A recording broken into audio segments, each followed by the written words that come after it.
C'est un peu le coffre-fort de la SNCF. Dans cet entrepôt de la région lyonnaise, on stocke les bobines de fil de cuivre qui sont utilisées le long des rails. Alors ça, il y en a à chaque fois qu'on a un point d'alimentation de la caténaire et c'est grâce à ces câbles qu'on permet au courant de retourner à la source. Et donc sans cette partie qui nous est volée, puisque ça c'est tout ce qui reste, eh bien malheureusement notre train ne trouve plus de courant dans la caténaire et donc ils finissent par s'arrêter.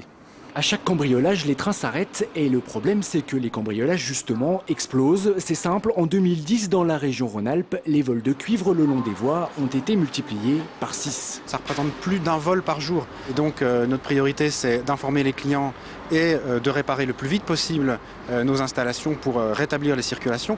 Mais il y a aussi les mesures de prévention. La SNCF a donc mis en place un système de surveillance des voies et un marquage de ces fils de cuivre, sans beaucoup de réussite pour l'instant. Le dernier vol en date, c'était samedi dernier à Montluel. Conséquence, le trafic a été perturbé pendant 48 heures jusqu'à 800 minutes de retard, tout train confondu, et des dégâts considérables. On nous a à peu près volé 120 mètres de ce type de câble.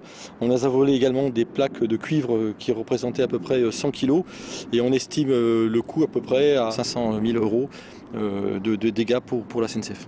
Rhône-Alpes n'est pas un cas isolé. Dans toute la France, le nombre de vols a été multiplié par 4 en un an. Et comme il y a quand même 33 000 km de voies ferrées sur tout le territoire, le problème n'est pas encore réglé.